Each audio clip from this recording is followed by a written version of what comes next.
नमस्कार दोस्तों, स्वागत है आप सभी का हमारे यूट्यूब चैनल BN अकाउंटिंग पे। कक्षा 11 के इकोनॉमिक्स की चर्चा हम कर रहे थे और इसी चर्चा को आज आगे बढ़ाते हुए हम सीखेंगे कि किस प्रकार से सांख्यिकीय जानकारी को आकृति और आलेख में प्रस्तुत किया जाता है। तो दोस्तों ध्यान दीजिए, सर्वप्रथम यदि हम चर्चा करें इसकी तो जो आकृति या आलेख की बात करें तो सांख्यिकीय जानकारी को तीन प्रकार से हम इसमें दर्शा सकते हैं। सबसे पहला है स्तंभ आकृति द्वारा, दूसरा है पास की स्तंभ आकृति द्वारा और तीसरा वृत्तांश आकृति द्वारा। तो एक एक करके हम इसे समझने का प्रयत्न करेंगे। तो सबसे पहले स्तंभ आकृति द्वारा हम इसकी चर्चा करें तो आकृति में सापेक्ष चल को ऊर्ध्व अक्ष पर और निरपेक्ष चल को क्षैतिज अक्ष पर दर्शाया जाता है, जो समय अंतराल को दर्शाते हैं। उदाहरण, गेहूं का प्रति 10 वर्ष कितना उत्पादन हुआ, उसे सांख्यिकीय जानकारी हमारे पास हो तो उसे स्तंभ आकृति द्वारा दर्शा सकते हैं। तो एक उदाहरण हम यहाँ पे ले रहे हैं। एक उदाहरण यहाँ पे हमें दिया गया है कि किस प्रकार से स्तंभ आकृति की रचना की गई है। ध्यान से देखिएगा दोस्तों, क्योंकि एग्ज़ाम में ये आलेख पूछा जाता है और 12th में 5 मार्क्स का 100% पूछा जाएगा, आपसे 100% पूछा जाता है। तो यहाँ पे एक उदाहरण दिया है कि भारत में गेहूं का उत्पादन। तो आपको सबसे पहले कुछ भी नहीं करना। जब आपको ऐसे दो कॉलम दिए हो तो एक पे आपको x लिख देना है और दूसरे पे आपको क्या लिखना है, y, x और y। अब आलेख पत्र यानी कि कागज़ पे आप दो अक्ष ड्रॉ करेंगे। जो पहला अक्ष होगा वो x अक्ष कुछ इस प्रकार से, ये x अक्ष आपको बनाना है और दूसरा अक्ष y अक्ष कुछ इस प्रकार से आपको बनाना है। यहाँ पे रेखाएं कुछ आड़ी टेढ़ी हो रही है क्योंकि थोड़ी सी दिक्कत आ रही। तो इस प्रकार से आपको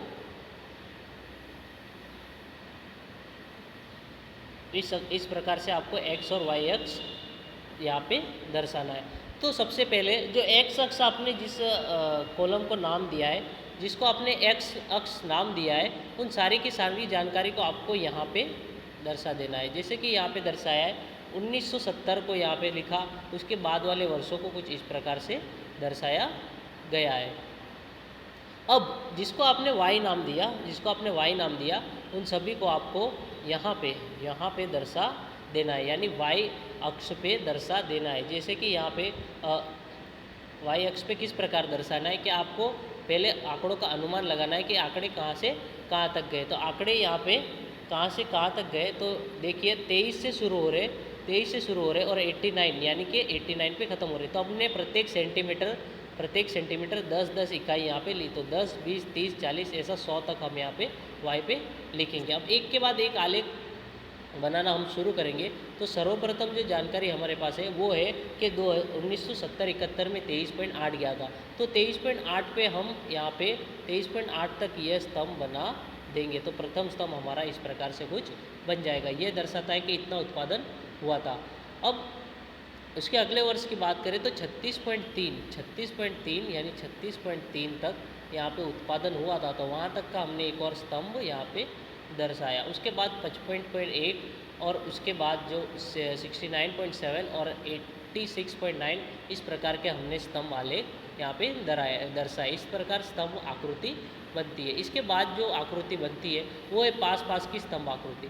पास की स्तंभ आकृति में आपको मात्र इतना समझना है कि आलेख जो हमने स्तंभ आकृति बनाई वैसी ही आकृतियाँ बनती है, परंतु इसमें पास चिपका के आकृति दर्शाई जाती है। इस पे एक से अधिक रुझान होते हैं। जैसे कि यहाँ पे वर्ष तो दिए हुए परंतु 3 जानकारी एक साथ दे दी गई है, प्रथम, द्वितीय और तृतीय।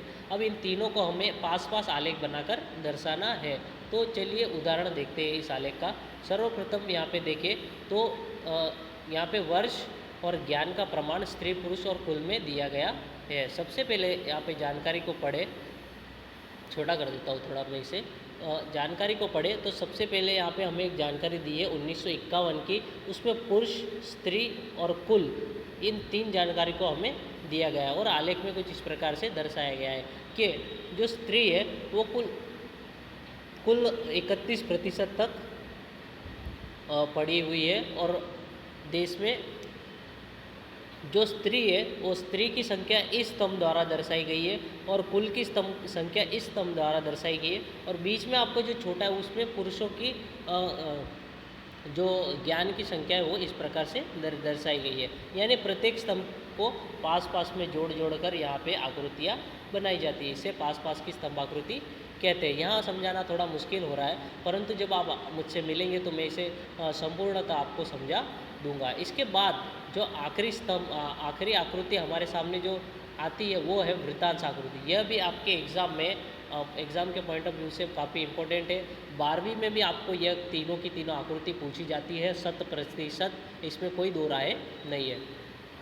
वृत्तांश आकृति की यदि चर्चा करें तो संपूर्ण वृत्त एक समिष्ट है, यानी संपूर्ण वृत्त एक समिष्ट है और उसके भाग को एक संदर्भ के रूप में दर्शाया जाता है। यानी एक समिष्ट है और उसके जो अलग अलग भाग है वो किसी संदर्भ के रूप में दर्शाए जाते हैं।